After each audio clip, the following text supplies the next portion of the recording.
The snow fell in sheets, wild and merciless, sweeping across the desolate plain, as if the heavens themselves wished to bury all signs of life beneath its pale silence.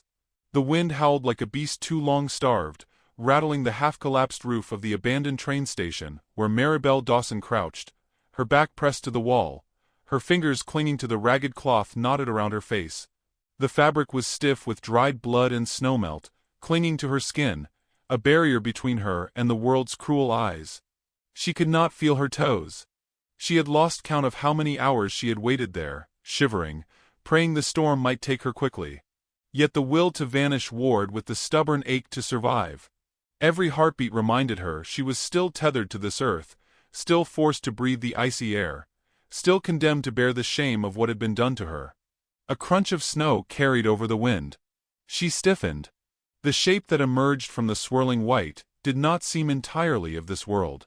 Broad-shouldered, taller than any man she had ever seen, his figure loomed against the storm. He walked bare-chested though the cold could freeze cattle in minutes, his dark skin marked by scars that glistened in the snow's reflection. His black hair was bound at the nape, his stride steady, purposeful, unbroken by the storm's rage. Maribel's breath hitched. She wanted to shrink into the shadows, but her body betrayed her. She made a sound, a small, cracked sob that carried just far enough. The giant turned. His eyes found her. He crossed the distance like a vision conjured from half-memory, half-dream. She tried to push herself deeper into the corner, clutching the cloth as if it were the only armor she possessed. Her voice cracked, desperate, trembling. "Please, don't take the cloth off." The words spilled out before she could stop them, raw and pleading. She did not beg for food, nor warmth, nor even life. Only that her shame remain hidden. The Apache man stopped before her. Snow clung to his hair, his lashes, the curve of his powerful shoulders. His chest rose and fell in quiet rhythm, the air steaming around him. His gaze lingered not on her cloth, nor on the way she shook, but on her hands, blue with cold, stiff with fear. For a moment, silence stretched like the edge of a blade between them. Then he crouched slowly, his massive frame folding to meet her level. His hand extended, not to touch her face, not to pull the cloth away, but to offer her the skin of his palm, open, steady, patient. Maribel stared. No man had ever looked at her that way since the day of her ruin. Not with pity, nor mockery, but with a stillness she could not read. She wanted to speak, to explain, to warn him away, but her lips were too numb, her throat too raw. He waited. Then, wordless, he slid his arms beneath her, as if she weighed no more than a child. She gasped, stiffening against him, but his grip was firm without cruelty. The heat of his body startled her, searing even through her frozen layers. Against her cheek his skin was warm, almost fevered, yet his movements were careful, deliberate. The snow swallowed them both as he carried her from the ruin. She thought of struggling, but her strength had already been spent. Her head fell weakly against his chest, and for the first time in days she felt something more than bone-deep cold. As they moved through the storm, the world blurred into whiteness. She could not see where he guided them. Each step jarred her ribs, each gust of wind tore at her breath, yet she found her gaze straying upward, toward the line of his jaw, the hollows of his face carved by wind and fire. His silence was not the silence of disdain, it was the silence of endurance. When at last the dark outline of a cabin broke through the flurry, Maribel thought she might weep. Smoke curled faintly from its chimney. He shouldered open the door, bending to guide them inside, and in an instant the world shifted. The roar of the storm fell to a muffled growl, the warmth of the fire seeping into her bones. He lowered her onto a bench near the hearth, then turned to shut the door. She sat trembling, clutching the cloth tighter, her heart hammering as though the safety of four walls might collapse if she dared breathe too loud. He stoked the fire, throwing on more wood until the flames roared. He set a pot of snow to melt, his movements unhurried, as if he had done this ritual 1,000 times. Not once did he try to remove her covering. Not once did he question her plea. Maribel's eyes blurred with tears she had not permitted herself. In the firelight she saw more of him. The scar that ran down his shoulder like lightning carved into flesh, the jagged burn along his ribs. This was not a man untouched by pain. This was a man who carried his own cloth, though invisible. Still, she could not bring herself to trust. Every kindness in her life had come with cruelty waiting behind it. She whispered, so low she doubted he could hear. They all look away when I walk through town. Even the children stare. They say I should never have been born. That no man will claim me now. Her voice faltered. She bit back sobs, clutching the cloth until her nails dug into her palms. The Apache looked at her then, his eyes reflecting the firelight, dark as the storm beyond. He did not speak, but the stillness in him deepened, like a well that refused to run dry. He placed a wooden bowl of water before her, steam curling upward. Then he set bread near her, rough and coarse but warm. Her hands shook as she reached. She wanted to thank him, but shame strangled the words. Instead, she lifted the bread, holding it close as if it were treasure. Snow hissed against the windows. The storm was not yet finished. Neither, she realized, was her trial. For when her gaze flickered upward, she caught him watching her, not with disgust, not with pity, but with a tremor in his hands, as though some memory had been shaken awake in him by her single plea. Please, don't take the cloth off.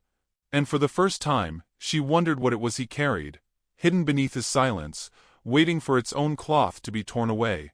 The cabin creaked under the weight of the storm, its timbers groaning as if the wind clawed for entry.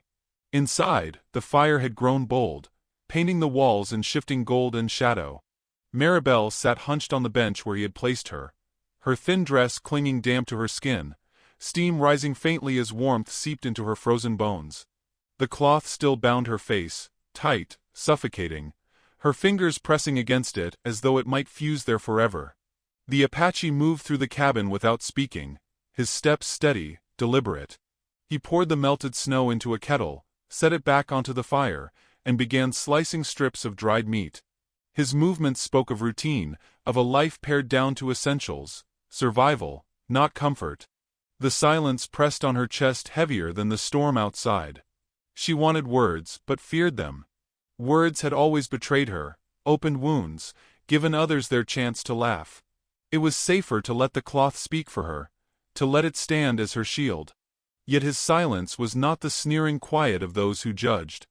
It was an absence of intrusion, like he had been born in silence, and carried it with him as other men carried guns.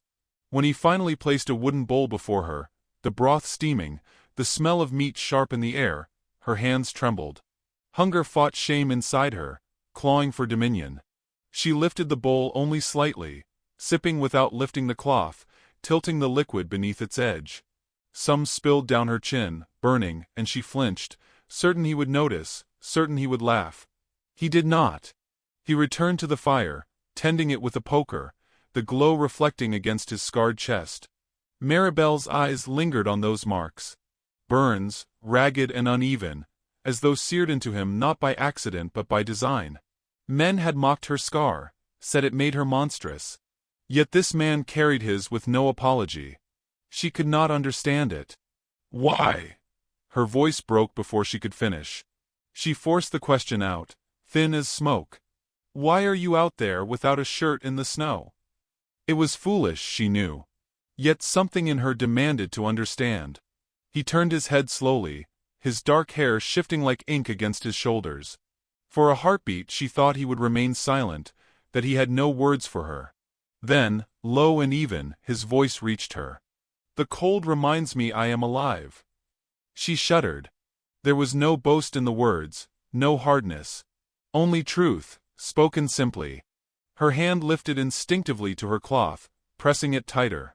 Alive. She wondered if she was. For years she had walked like a ghost, wrapped in shame, eyes downcast, avoiding mirrors and lamps. Her body breathed, but her spirit had been buried. The silence stretched once more, heavy but not suffocating this time.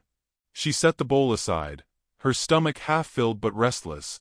Her gaze drifted around the cabin. Sparse shelves lined with dried herbs, pelts tacked across cracks in the wall, a single bed of furs and blankets neatly arranged. It was a space carved for solitude, not hospitality. That he had carried her here was not convenience, it was decision. She whispered, as though to herself. They told me no one would ever look at me again. That I should hide. That I should pray for death. Her throat tightened. They were right. The words spilled and she regretted them at once, the firelight catching her wet lashes. She had not meant to give him that piece of her. But he did not turn away. His gaze remained steady, like the mountain beyond the storm.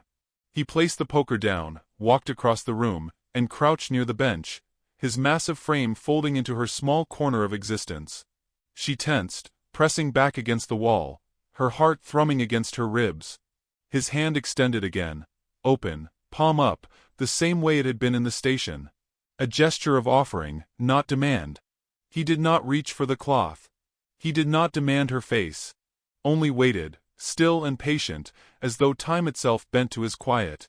Her fingers twitched. She longed to touch that hand, to know if it could anchor her against the tide of shame. But fear clamped her still. Instead she whispered again, broken, pleading. Please, don't. The faintest tremor crossed his jaw, the only sign that her words struck him. Slowly, he lowered his hand, not in rejection but in acceptance, returning it to his knee. The silence deepened, but it no longer pressed. It settled, like snow blanketing the earth. Hours passed. The storm raged on. The fire sank and was rebuilt, sank again and rose once more. She dozed in fragments, waking to the scrape of his knife against wood, to the steady sound of his breath, to the crackle of flames.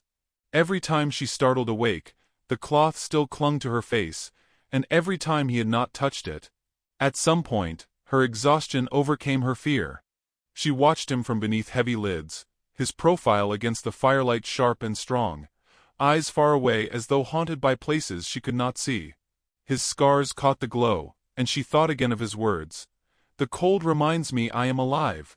Her hand drifted unconsciously to her cheek beneath the cloth. Alive. She did not know if she wanted that truth. But she realized she was still breathing because he had chosen to carry her. That knowledge sat heavy, unsettling, almost unbearable. When she woke next, the storm had quieted. The wind's howl softened to a low moan, snow pressing thick against the windowpane. She sat upright, the cloth scratching against her raw skin. Across the room he stood at the door, looking out at the pale morning. Something inside her ached then, a strange, trembling ache she did not understand. Gratitude, perhaps, or the fragile beginnings of trust. She opened her mouth to speak, to thank him, but the words died on her tongue when he turned, and she saw his eyes. They were not calm now. They burned, dark and unsettled, fixed not on her but on the cloth itself. For the first time his silence looked strained, as though her plea, "Please don't," was not only her battle, but his as well. And in that moment, Maribel realized with a shiver that it was not only her shame the cloth concealed. It was something in him too, something she had not yet touched, but that would one day demand to be revealed. The storm loosened its grip by the third day, leaving the world blanketed in a silence almost as heavy as the snow itself. The sky broke open to a brittle blue, and sunlight scattered across the drifts like shards of glass. Maribel stood at the threshold of the cabin, the cloth still tight against her face, her breath ghosting into the air. Behind her, the Apache moved quietly, gathering pelts, checking the sinew on his bow, the weight of his knife. The world was demanding they return to it, though neither seemed ready. Her stomach clenched with both hunger and dread. The food in his cabin would not last. She knew what it meant. She would have to be seen. The thought coiled like a snake in her chest. Yet to remain hidden forever was another kind of death. When she turned to him, his gaze was steady, as though he already knew her mind. She whispered, almost childlike, "We'll have to go into town." He gave no reply at first. Only the faintest nod, the kind of assent born not from agreement but inevitability. His silence, she realized, had its own language. It was enough to set her feet moving, though each step through the snow felt like walking into a graveyard of old wounds. The town crouched low against the white horizon, smoke rising from chimneys, voices carrying faintly over the crisp air. As they entered, heads turned. Doors opened only wide enough for eyes to peer through. Maribel's throat tightened. She clutched the cloth harder, her fingers aching with the pressure.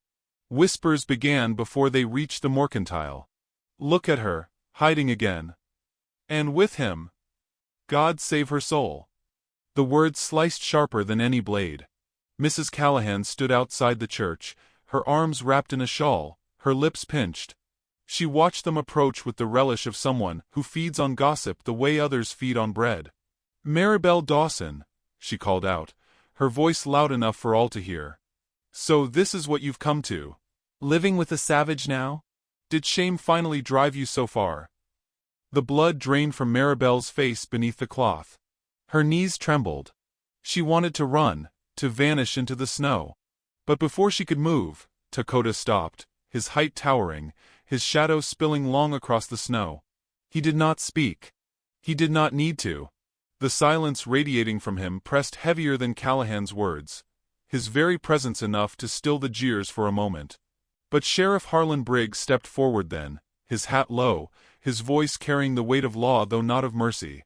"You'd do best to keep to your side of the land, Apache. Folks don't take kindly to you meddling with our women." His hand rested on the butt of his revolver. "We'll not have trouble here." Maribel's heart pounded. Shame burned her throat, yet beneath it a strange flicker of something else rose, fury. She wanted to scream that she was not their woman, that she was no one's but her own. Still, the words would not come. She clung instead to the cloth, pressing it so hard she felt it bruise. Inside the mercantile, the air was thick with sawdust and suspicion. People stared openly, whispering behind hands. Elias, the ranch hand, looked up from where he was stacking flour sacks. His boyish face softened when he saw her. Unlike the others, he did not sneer. "Miss Dawson," he greeted gently, bowing his head. "Cold out, ain't it? You holding up?" She nearly wept at his kindness. Her lips parted but she could only nod. Dakota kept close, his shoulders brushing hers, his silence a shield. When she reached for flour, her hands shook so badly the bag slipped. Elias caught it before it tore open, his eyes catching hers briefly, seeing more than she wished. He handed it back with a soft smile, whispering so only she could hear, "Don't let them break you." But outside, the storm of whispers had gathered again. As they stepped into the street, voices rose, cruel and cutting. "Hiding that face of hers. No wonder no decent man would have her. Better suited to him than to us." Each word struck like a lash, reopening wounds that had never healed. Maribel's legs faltered, her vision blurring. She might have crumpled entirely had Dakota not placed a steadying hand against her back. Not forceful, not claiming, simply present, anchoring her against the tide. The crowd grew bolder, circling with words, not fists, though the venom stung as deep. Mrs. Callahan's voice cut sharpest of all. "You shame us all, Maribel. Better you had stayed buried in that storm." Something in Maribel cracked. She turned, eyes burning behind the cloth, ready to scream, to tear herself apart rather than endure another breath. But before her voice could rise, Dakota stepped forward. He did not draw steel, nor lift his hands. He only stood, broad and immovable, his chest scarred and bare beneath the winter sun. His silence carried louder than any threat. The whispers faltered, thinning into uneasy murmurs. Maribel stared at him, her breath ragged. He had said nothing, yet somehow he had spoken the very thing she could not. Enough. Elias's voice carried timidly from behind. "Let them be. Ain't no law against surviving." The sheriff's glare silenced him, but the words had been spoken, and they hung in the cold air like defiance. Slowly, with the weight of judgment still clinging to her skin, Maribel turned toward the edge of town. Dakota walked at her side, his shadow shielding hers until the whispers faded with distance. When they reached the outskirts, her knees gave way. She stumbled into the snow, clutching the cloth, her breath breaking in sobs she could no longer hold back. He knelt beside her, his hand hovering, not daring to touch. His face was carved in restraint, his jaw tight as though some battle raged inside him. She gasped between sobs. "They will never see me as anything but ruined." His eyes burned with a depth that startled her, as though her words unlocked something in him. His lips parted, the silence he carried trembling on its edge. She thought he might finally speak, might finally tear open the cloth of his own silence. But he closed his mouth, his hand falling to his side. The words did not come. Instead, his silence seemed to scream. And for the first time, Maribel realized the cloth was not the only barrier between them. There was another, his silence itself, hiding wounds she had not yet touched. The fever came with the second storm. Snow piled heavy against the cabin walls, sealing them in, as though the world meant to keep its secrets buried. Maribel lay beneath a patchwork of furs, her skin clammy, her breath shallow. The cloth clung tighter to her face, soaked with sweat, pressing like a brand against the wound it hid. Her eyes fluttered, unfocused, chasing shadows in the rafters. Dakota sat near the fire, sharpening his knife with a slow, steady rhythm. Yet his gaze kept straying toward her, every scrape of stone against steel betraying a man wrestling with unease. He had carried men through battles, had seen death take warriors with dignity or despair, but this woman trembling beneath his roof unsettled him in ways he could not name. She stirred, whispering through cracked lips, "Please, don't take it off. Please." The sound of it clawed at him. She was half delirious, her plea a prayer from some depth she could not rise above. He set the knife aside, moved closer, pressing the back of his hand to her brow. Heat seared through his skin. If the fever climbed higher, it would claim her. Her hands clutched weakly at the cloth, tugging as if to ensure it never slipped. He caught them gently, pried her fingers away, and dipped a rag in water to cool her. Each time he touched her, she flinched, though she had no strength to resist. His patience held, though his chest tightened with every whisper of her fear. Through the long hours he tended her, changing the cloth on her forehead, coaxing broth to her lips, feeding the fire until sweat beaded along his own scarred chest. Outside, the storm raged louder, the wind rattling like bones. Inside, her voice returned again and again to the same words, weak as breath. "Don't take it off." But the cloth around her face was soaked, filth pressing into broken skin. It was killing her as surely as the fever. Dakota's hands trembled, unsteady for the first time in years. He had promised her nothing, yet somehow he had been holding to that plea as though it bound them both. Now it was a choice between her shame and her life. His breath caught. He closed his eyes, the fire's glow painting the darkness red. He remembered soldiers who had stripped him bare once, their laughter filling the night as they pressed brands into his chest. They had taken everything but his silence. That silence had been his cloth, his only shield. He had never let it go. He opened his eyes to her again. She was slipping, her skin pale, her lashes wet. Her hands twitched as though still trying to hold the covering, even in dreams. He reached forward, slowly, as if touching sacred ground. When his fingers found the knot, they shook. He cursed himself in silence, the tremor betraying the calm he had built his life upon. With one pull, the cloth came free. The air caught between them. The scar revealed itself in the firelight, a jagged, cruel mark carving down her cheek, puckered and raw where flesh had not healed smooth. It was no small wound one could overlook. It was a story carved into her, a violence meant to shame her until death. She gasped awake, her hand flying upward, too late. Her eyes widened with horror, and a sob tore from her throat. She tried to turn, to bury her face in the furs, but he held her still, not roughly, but firmly enough that she could not flee. Tears streaked her scarred skin. "No," she choked. "Don't look at me. Please God, don't." But his eyes had already filled. Not with disgust. Not with pity. With recognition. His body began to tremble. So suddenly she froze, startled out of her own anguish. His great hands, scarred and strong, shook as if he were the one broken open. Slowly he drew back, pressing his palm against his chest where the burned scars crossed like firebrands. He let her see them, not just glimpses but fully, the ruined flesh that had once marked him for ridicule. He let his silence fall aside for the briefest moment. "They did this," he said, his voice low, rough with memory. "Laughed while they burned me. Said I was less than a man." The words struck her harder than the cold ever had. For a long breath she forgot to cry, forgot even to cover her face. She stared at him, scar to scar, wound to wound, and in the firelight something shifted. Her shame, which had been hers alone, no longer sat in isolation.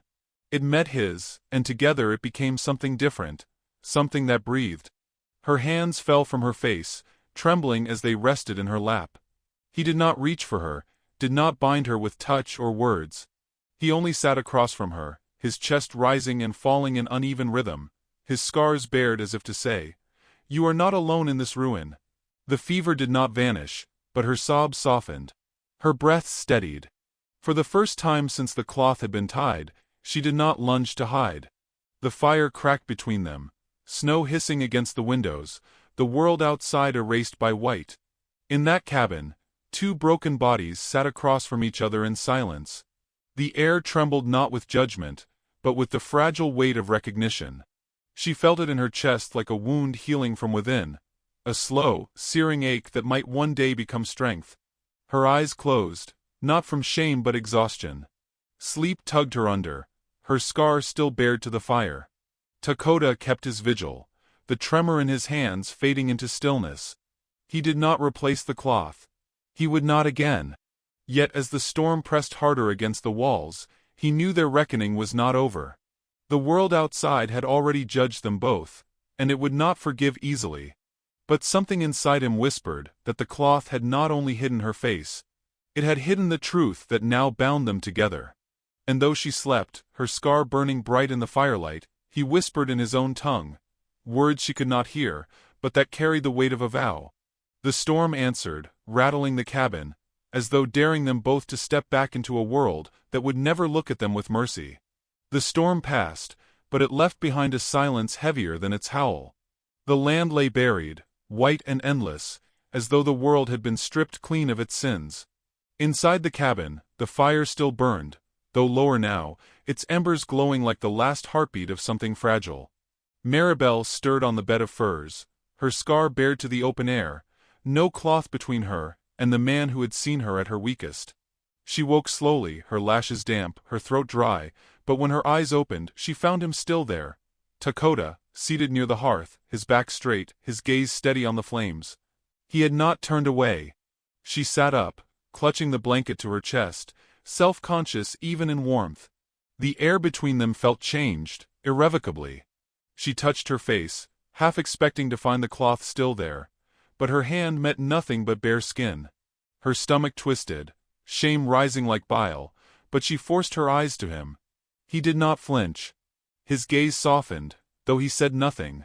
It was as though words would desecrate the fragile truce their scars had written into the air. Outside, the snow gave way to footsteps. Faint at first, then heavier, crunching through drifts. Maribel stiffened, panic clutching her throat. Takota heard it too. He rose silently, every muscle taut, his scarred chest rising in a steady breath. He took up his bow, though he did not yet string it. His eyes shifted to her, calm but firm, as if to say, "Be ready." The door shook under a sudden knock, hard and unyielding. Then a voice, gruff, commanding. "Open up, Apache. We know the girl's in there." Maribel's breath froze. She knew that voice. Sheriff Harlan. Another knock, harder this time, rattling the timbers. "Don't make us break it down. Step aside, and maybe you walk away whole." Takota did not move to open the door. He glanced once at Maribel, who shook her head desperately, tears springing hot into her eyes. She could already hear others outside, boots shifting in the snow, the clink of rifles being readied. Mrs. Callahan's shrill tone carried through, laced with poison. "She's been taken, Sheriff. She ain't herself anymore. If you don't save her, she'll be lost." Maribel's nails dug into the blanket. Rage trembled inside her, fierce and foreign. They wanted to drag her back into a coffin of shame, to bury her scar under gossip until she could not breathe. But the scar was already there, and she had survived it. She looked at Takota, and saw in him the mirror of her own ruin turned strength. The sheriff's voice bellowed again. "This is your last chance. Step out, or we'll light that place up." Takota's hand tightened on the bow. For a long moment, silence thickened, broken only by the groan of wind against the roof. Then he moved, not toward the door but toward her. He crouched, his voice low, steady as the fire.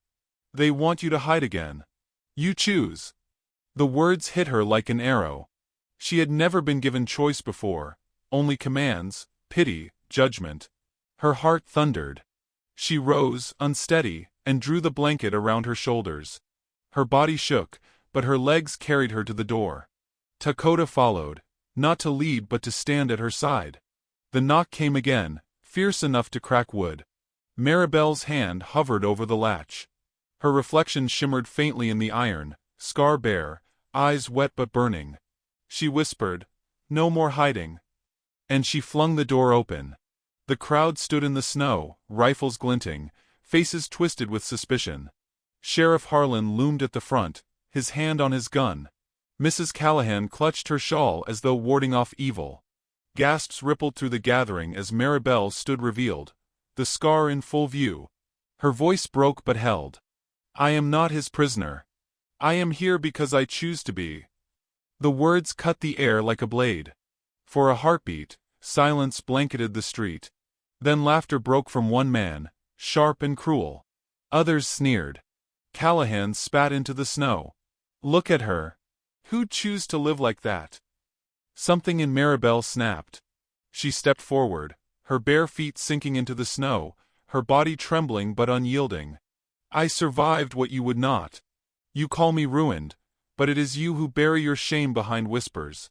I carry mine where the world can see it, and I am not afraid anymore." The crowd faltered. Even Harlan blinked, caught off guard by the strength in her voice. His hand flexed on his revolver, as though shame demanded he prove himself. "Step aside, girl. You don't know what you're saying." Dakota moved then, stepping into the threshold, his presence filling the doorway like a storm-given form. He did not raise his bow, though his scars caught the torchlight, a map of pain laid bare. His silence pressed heavier than steel. One of the men raised his rifle, nerves fraying. The barrel wavered toward Dakota. In an instant, Dakota strung his bow, the arrow drawn back smooth as breath. The man froze, sweat breaking across his brow. The crowd shifted uneasily. No one had expected restraint to look more dangerous than rage. Snow fell again, soft but steady, cloaking the town in white. The moment stretched, fragile as glass. Then Elias stepped forward from the crowd, his young face pale but resolute. "Leave them be," he said. His voice trembled, but it carried. "She's right. She chose. That's more than most of us ever did." The words landed like stones dropped into a frozen pond, rippling outward. Murmurs rose. Some lowered their eyes. The sheriff's jaw worked, pride battling reason. Finally, with a grunt, he lowered his hand from the gun. "This ain't over," he muttered. He turned, shoving through the crowd. The others followed, some grumbling, others silent, until only snow and torch smoke remained. Maribel's knees buckled, and Dakota caught her before she fell. She buried her face against his chest, sobs breaking loose. Not from fear. No, this time from release, from the unbearable weight of chains unfastened. His arms closed around her, steady, sure, though still trembling faintly as though some storm raged inside him too. They stayed that way long after the crowd had gone, until the torches guttered out and only snow remained, soft and pure. When at last she pulled back, her scar gleamed in the moonlight. Dakota's gaze met hers, and though no words passed between them, she saw what he carried. The vow he had made when he shook upon untying her cloth. He brushed a strand of hair from her face, his touch reverent. For the first time, she did not recoil. For the first time, she let herself be seen without shrinking. The cabin behind them glowed with firelight. The world before them lay covered in snow, untamed and merciless.